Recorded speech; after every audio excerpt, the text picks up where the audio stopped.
ఇంకా ఆశ్చర్యం ఏమిటో తెలుసా? ఇది నిజంగా ఇంకా ఆశ్చర్యకరించే విషయం ఇంకోటి చెప్తాం. ఈ ఫిబ్రవరి నెలలో ఇచ్చిన ఈ 60,96,108 పెన్షన్లు ఏదైతే ఇచ్చినాడు ఫిబ్రవరి నెలలో, దీనికి ఇచ్చిన సొమ్ము 2,632 కోట్లు.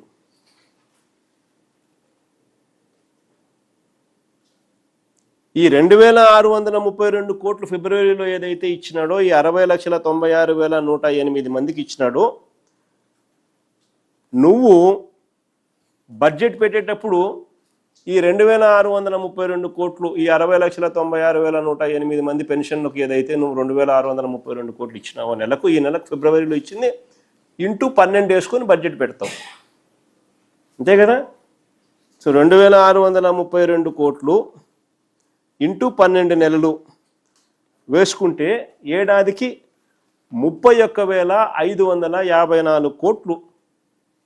31,554 కోట్లు నీ బడ్జెట్లో కనపడాలి కదా, బడ్జెట్ డాక్యుమెంట్లో పెన్షన్ల కోసం అని చెప్పి.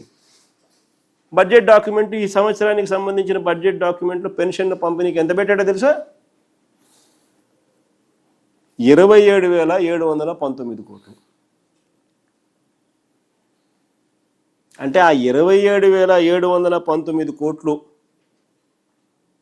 ఇదే లెక్కన ఎన్ని పెన్షన్లకు వర్తిస్తుంది అని చూస్తే అది తగ్గి 53,50,115 పెన్షన్లకు వర్తిస్తుంది.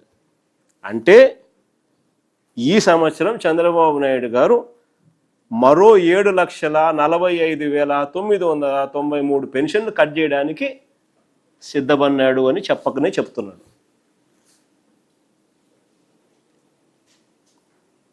బడ్జెట్ డాక్యుమెంట్ అండి ఇది.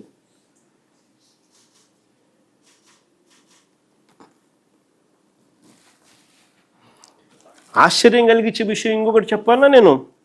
ఈ ప్రభుత్వం వచ్చిన తర్వాత కొత్తగా ఒక పెన్షన్ ఇలా,